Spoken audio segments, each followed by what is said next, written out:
ဆောက်ကြီးဆောက်တယ်လေ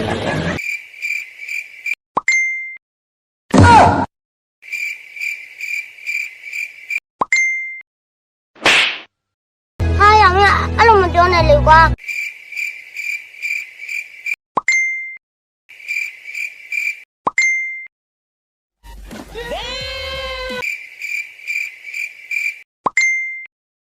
โอเคပါ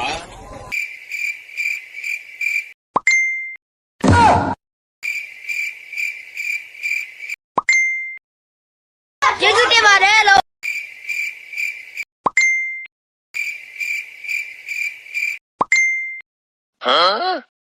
你们散了瓜，那我赢了你。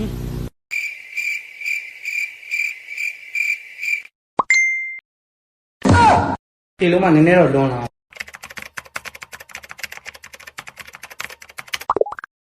ဘာလို့လဲတောင်းပန်နေလို့ပြောတာဟာတောင်းပန်ပါရဲ့ကျေးဇူးပါတယ်နောက်အဲ့လိုမျိုးမဖြစ်စေရပါဘူးလို့နော်